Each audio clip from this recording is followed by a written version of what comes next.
Cerita diawali dengan memperkenalkan wanita cantik bernama Millie, seorang mantan narapidana yang baru beberapa bulan keluar atas kasus pembunuhan. 10 tahun mendekam di penjara, Millie dikucilkan semua orang termasuk orang tuanya sendiri. Sempat bekerja sebentar di sebuah bar, Millie langsung dikeluarkan gara-gara memukul pelanggan rese. Sehingga kini ia harus luntang-lantung tidak jelas dan harus tidur di dalam mobil karena tidak memiliki tempat tinggal. I don't know what I'm gonna do. Tak lama, Millie mendapat kabar baik ketika ia ditelepon oleh seorang calon majikan barunya karena lamarannya telah diterima untuk mengisi pekerjaan sebagai seorang ART alias asisten rumah tangga. Millie pun tanpa buang-buang waktu langsung meluncur ke rumah keluarga tersebut.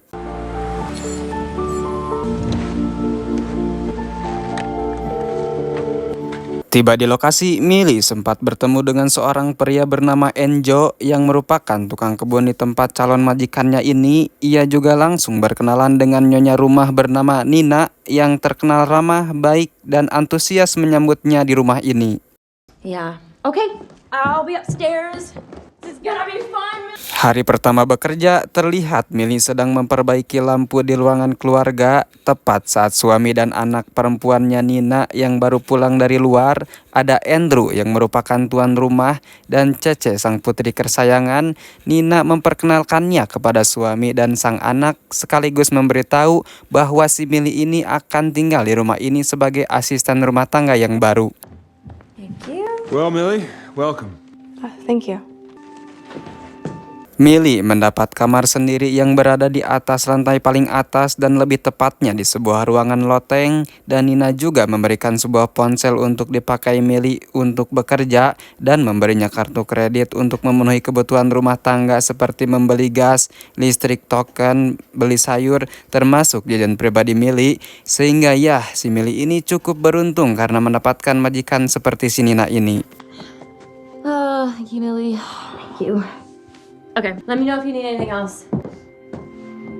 Keesokan harinya, Millie sempat seujon kepada keluarga ini karena berprasangka buruk bahwa keluarga ini berniat mengurung dirinya di ruangan ini, tapi ternyata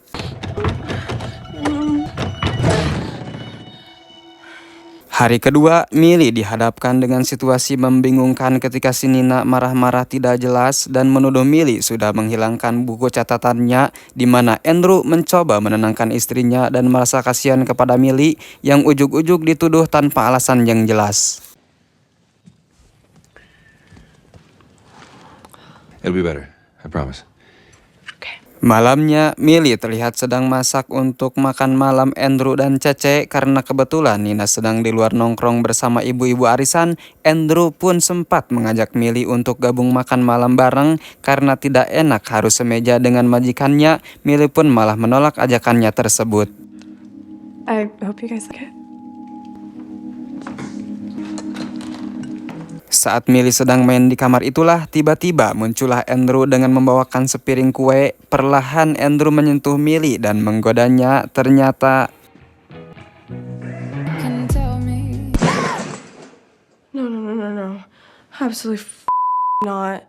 1 minggu berlalu, tepat di hari liburnya, Millie sempat bermaksud keluar tetapi dilarang Nina yang tidak mengizinkannya, di mana Andrew yang bijaksana pun mencoba memberi pengertian kepada istrinya untuk bersikap baik dan memanusiakan orang lain apapun profesinya. Have fun. Thanks. Baru 1 jam berada di luar, Millie langsung ditelepon oleh Nina yang memintanya untuk menjemput Cece di tempat latihan balet, yang jika bukan karena butuh pekerjaan dan tempat tinggal, Millie sudah meninggalkan keluarga ini karena malas sekali harus memiliki majikan rese seperti si Nina ini. Excellent and close to first. Setibanya di tempat latihan balet, Cece ternyata ingin menginap di rumah temannya, tetapi Millie tetap bersikeras karena ibunya menyuruhnya untuk pulang, sehingga ibu teman Cece pun langsung menelepon Nina untuk mengkonfirmasi hal tersebut, dan ujung-ujungnya Cece pun diizinkan menginap, dan sia-sialah usaha Millie untuk menjemput si Cece repot-repot datang kemari. Have fun. We figured it out? Okay. Take care. Bye. Tiba di rumah Millie untuk pertama kalinya bertemu dengan nyonya besar ibunya Andrew yang sedang berkunjung sekalian membawakan barang antik seperti piring, teko, cangkir warisan keluarga. Layaknya emas dan berlian, Andrew dan keluarga Winchesternya amat menjaga barang-barang antik ini karena memiliki nilai sejarah yang sangat tinggi. Andrew loves these dishes. Singkat cerita, malam pun tiba. Karena Millie tidak bisa tidur, ia pun gabut dan pergi ke ruangan keluarga untuk menonton film, di mana Andrew tiba-tiba muncul dan membuat Millie terkejut. Sempat meminta maaf dan berniat ke kamar, Andrew malah menyuruhnya untuk tetap di tempat dan malah menonton bareng dan duduk dekat-dekat di samping Millie. Imagine. That'd be terrible. What would be terrible? There she is. Hey. Dan ya, muncullah Nina yang memergoki mereka sedang berduaan, di mana Andrew langsung pergi ke kamar saat itu juga. Sementara untuk Millie, Nina menyuruhnya untuk menjaga sikap, jauhi suaminya jika ingin lanjut bekerja di rumah ini. Keesokan paginya, ketika Nina mengundang teman-teman sosialitanya untuk kumpul di rumah, Millie tak sengaja mendengar sebuah percakapan ketika Nina sedang ke kamar. Ibu-ibu itu ngerumpi tentang Nina yang dianggap sebagai wanita penghibur, beruntung bisa mendapatkan pria seperti Andrew, udah mah ganteng, kaya, dan berasal dari keluarga terpandang dan terhormat. Sedangkan Nina merupakan kaum wanita biasa-biasa saja dan katanya asal-usulnya tidak jelas, dan membuat yang paling terkejut adalah saat mendengar bahwa si Nina ini pernah dirawat di rumah sakit jiwa selama 9 bulan. What I miss? Just talking spring fundraiser. Ooh. Stop lurking. Keesokannya ketika Andrew dan Nina sedang pergi keluar, Millie yang penasaran pun dengan gosip kemarin memeriksa obat yang sering dikonsumsi oleh Nina yang ternyata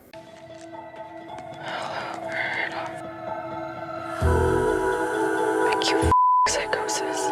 sore harinya saat sedang bermain-main bersama Cece, Nina dan Andrew pun pulang dengan terlihat seperti sudah menangis, seperti sudah mendapatkan kabar buruk, di mana Andrew memberitahunya bahwa tadi siang sudah dari dokter kandungan dan menceritakan bahwa Nina mendapatkan masalah dengan rahimnya. Buktinya Nina sudah tidak bisa memiliki anak lagi, padahal Andrew sangat ingin sekali memiliki keturunan. Millie pun tercengang bertanya, bukankah Cece itu adalah anak kalian? Ternyata Cece bukan anak kandung Andrew. Nina dinikahi Andrew saat sedang hamil si Cece, dan entahlah kemana bapaknya, mungkin kawin lagi atau juga sedang bersantai bersolo. Ternyata Andrew adalah sosok pria idaman, penyayang, penolong, dan pencinta janda, tetapi bukan janda bodong. It's you. I don't think that I am enough.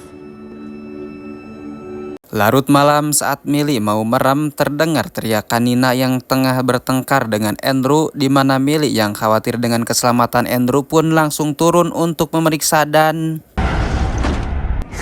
What, you overheard those PTA cunts saying that I'm crazy? Andrew? Ya, entah kegilaan apa lagi yang Nina lakukan, Andrew pun menutup pintu kamarnya, dan keesokan paginya tiba-tiba Nina berubah menjadi baik lagi dan meminta tolong kepada Millie untuk membelikannya 2 tiket nonton konser serta pesankan kamar hotel yang bagus VIP untuk Andrew dan Nina agar bisa menikmati romantis berdua, sedangkan Cece akan dititipkan di rumah bibinya dan supaya Millie dapat waktu sendiri sebagai bentuk permintaan maaf atas kesalahan dan ketidaknyamanan yang telah ditimbulkan. You're a lifesaver, Millie. Siangnya saat Millie sedang menjemput Cece dari latihan balet, Nina lagi-lagi kambuh dengan mengatakan tidak pernah menyuruh Millie membeli tiket konser dan pesan kamar hotel.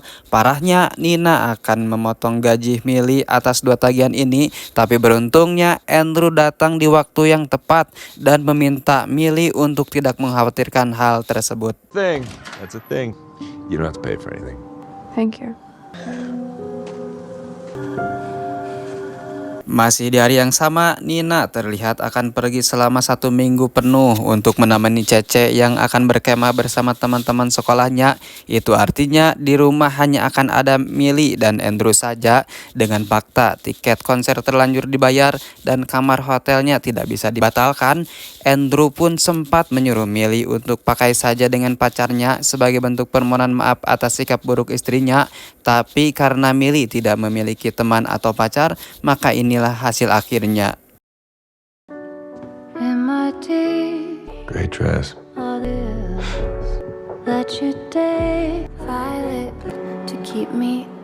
Pada akhirnya Millie pun nonton konser bareng Andrew yang notabene adalah majikannya sendiri. Tak hanya menonton konser saja, mereka berdua pun makan malam di sebuah restoran mewah yang di situ keduanya saling mengobrol tentang kehidupan. Pada intinya Millie semakin kepincut oleh majikannya sendiri.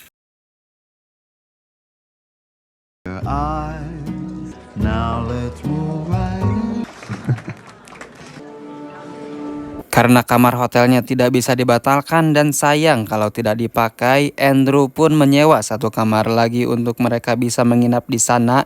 Jangan berpikir buruk, mereka berdua akan tidur di kamar yang berbeda untuk menjaga tidak terjadi hal-hal yang diinginkan.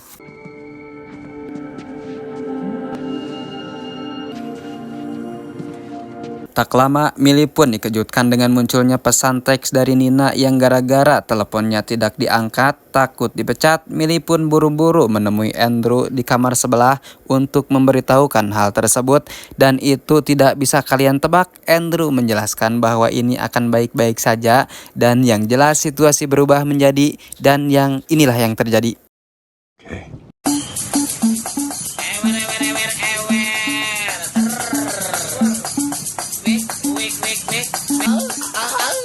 Keesokan paginya, Nina memberitahu bahwa ia akan pulang di pagi hari dan sehingga Andrew dan Millie pun cepat-cepat pulang agar tidak dicurigainya. Tidak seperti yang dibayangkan, Nina tampak terlihat tidak curiga bahwa suami dan ART-nya barusan sudah dari luar, bahkan memintanya dibuatkan sarapan karena perutnya sudah keroncongan. Hey, Millie.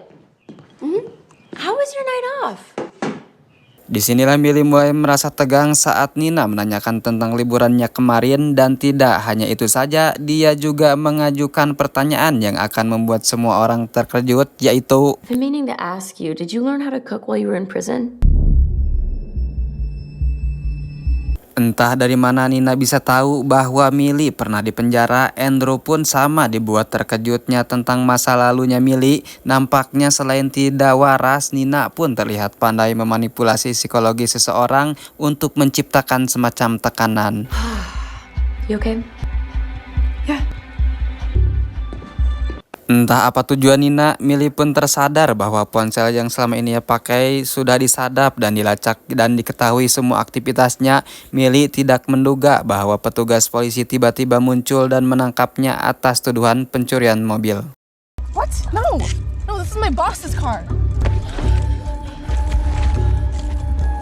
Setelah dipermalukan di depan umum, muncullah Andrew untuk membuat klarifikasi. Beres dengan polisi yang merupakan ulah dari yang pasti si Nina, Millie pun meminta maaf kepada Andrew karena tidak jujur soal masa lalunya, dan Andrew bersikap bijak dan menerima permintaan maafnya tersebut.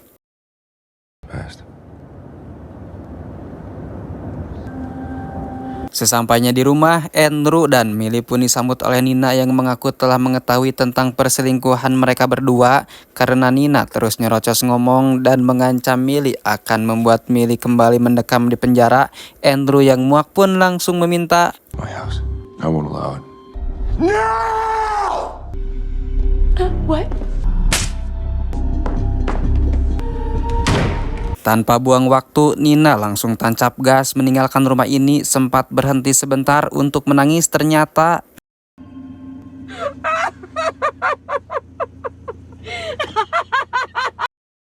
ya, seperti bebas dari penjara, tangisan Nina berubah menjadi tawa bahagia. Disinilah kita akan diperlihatkan dengan fakta apa yang terjadi sebenarnya dan dibawa flashback saat pertama kali Nina bertemu dengan Andrew.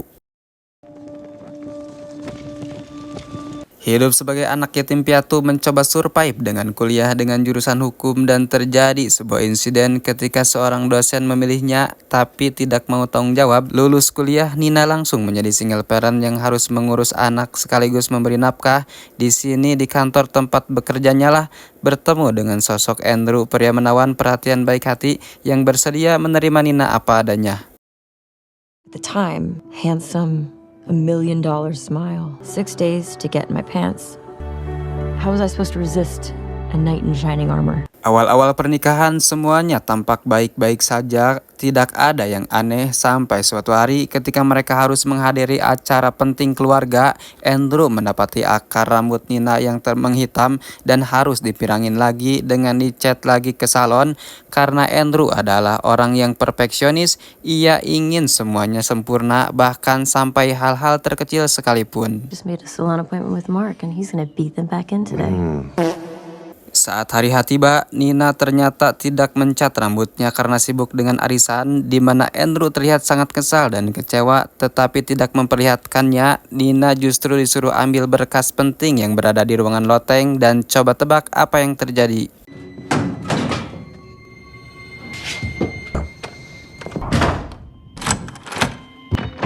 I am very disappointed, Nina. Plot twistnya akhirnya terungkap bahwa Andrew adalah seorang sosiopat, yaitu orang yang terobsesi dengan kesempurnaan. Bagi kita, bagi orang normal, rambut yang belum dicat merupakan hal yang sepele atuh. Tapi bagi Andrew itu adalah sebuah kesalahan fatal, sehingga karena Nina dianggap tidak patuh dan telah melakukan kesalahan, Andrew pun mengurungnya di dalam loteng yang jika Nina ingin cepat keluar harus mencabut 100 helai rambut beserta akar-akarnya yang masih utuh, dan jika ada satu saja yang tidak lengkap, maka Nina harus mengulanginya kembali.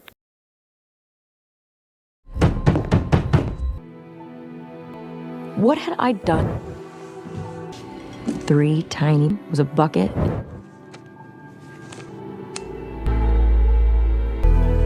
Berhari-hari dikurung yang hanya dikasih minum tanpa makan, Nina akhirnya dibebaskan dan langsung memeluk Cece yang masih balita. Sempat Nina ingin kabur, Andrew ternyata sudah mempersiapkan rencana lain agar Nina tidak bisa berontak dan lapor polisi. Nina dipitnah seakan mencoba menelumkan anaknya sendiri di bak mandi, sehingga polisi menangkapnya saat itu juga.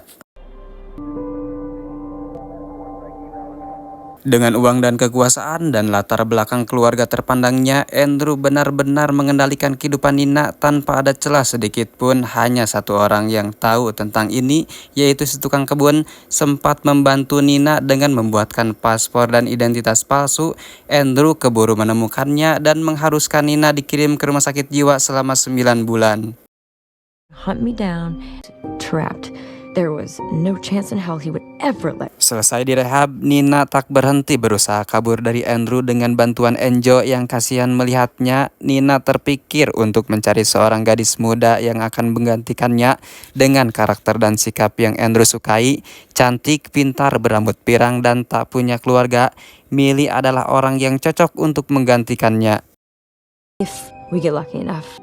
And I figured if anyone could take care of the situation, it was her. Kembali ke masa sekarang, tepatnya saat Millie sedang dikompres habis ditampar oleh Nina. Sama seperti sikapnya seperti kepada Nina seperti dulu, Andrew berani meyakinkan Millie bahwa dialah satu-satunya yang dapat menyelamatkan hidupnya.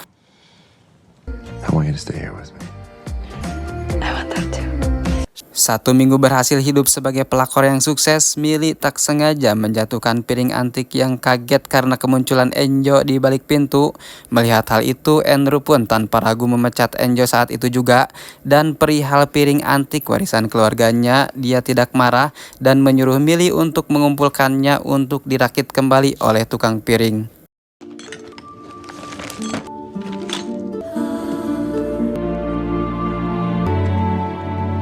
Sore harinya saat Andrew pulang kerja, ia melihat pecahan piringnya yang sudah dikumpulkan tapi belum dicuci bersih.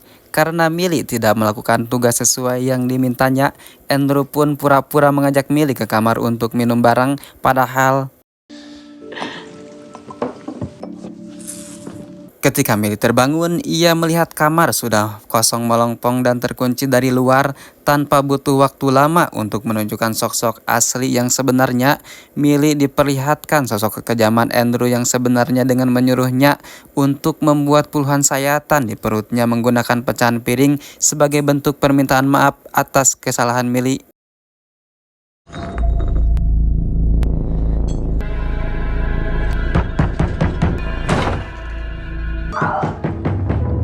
Saat Milly merenung itulah kita akan dibawa flashback sekeras apa perjalanan hidup Milly mulai sejak SMA ketika ia memergoki seorang cowok yang sedang menggadabah teman SMA-nya. Milly dengan brutal membunuhnya sehingga mengharuskannya ditangkap polisi, bahkan harus dipenjara selama 10 tahun lamanya. Yang kasihannya dia tidak ada satupun yang membelanya, bahkan teman sekamarnya yang ia bantu saat di penjara itulah sudah cukup membentuk mental Milly sehingga menghadapi sosok Andrew tampaknya akan menjadi counter attack dari seorang perempuan yang tangguh ini. For an escape hatch. I was it. Kembali ke kamar loteng saat Milly menemukan pisau kecil yang sepertinya sengaja ditaruh di tempat itu. Milly kemudian membuat 21 sayatan di perutnya sesuai yang diminta oleh Andrew sebelumnya. Sehingga saat esok pagi tiba, Milly sudah melakukan apa yang diperintahkan oleh Andrew dengan sempurna. Tapi tiba-tiba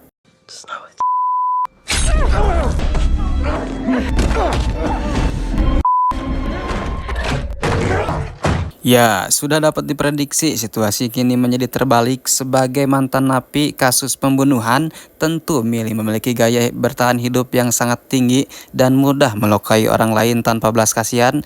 Milly dengan santai pergi ke bawah untuk sekedar minum dan makan roti sandwich dan kemudian mengambil kantong berisi barang antik warisan keluarga Andrew untuk dijadikan modal untuk mengembalikan keadaan. You will? Yeah.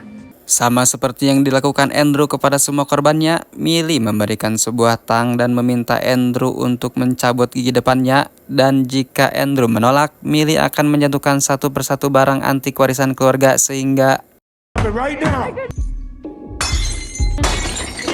Stop it!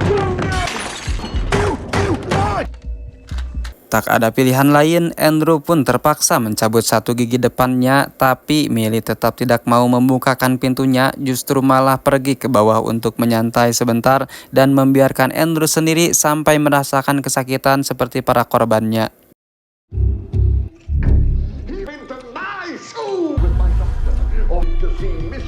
Tanpa disadari, tampaknya Nina kembali pulang karena tak tega mengira bahwa Milly dikurung di kamar loteng seperti dirinya. Alih-alih ingin menyelamatkan Milly, Nina justru malah akan melakukan kesalahan besar yang justru Nina, what the you doing? You knew she'd do this to me!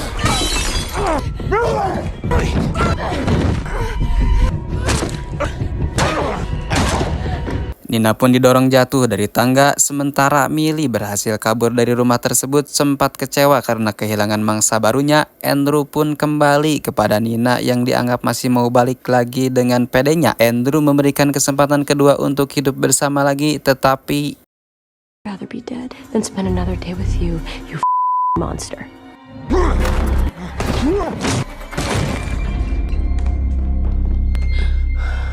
tak berapa lama muncullah polisi yang memeriksa tempat kejadian perkara. Diminta keterangan oleh seorang polisi wanita yang sudah lama kenal dengan keluarga ini, yang melihat jasad Andrew yang mati tidak wajar, tidak mati karena jatuh dari atas loteng saja. Hal itu sempat membuat Nina gelagapan karena tidak punya alibi kuat untuk melakukan pembelaan. Si polisi wanita itu tiba-tiba menceritakan tentang adik perempuannya yang katanya pernah menjadi pacar Andrew saat SMA, yang pada intinya Bu Polwan ini sudah lama tahu tentang kelainan yang dialami oleh Andrew, tapi tidak punya apa-apa untuk membuktikannya. Meski tahu Nina adalah pelakunya, Ibu Polwan pun menyatakan bahwa kasus ini adalah kasus kecelakaan biasa. Happen to good people.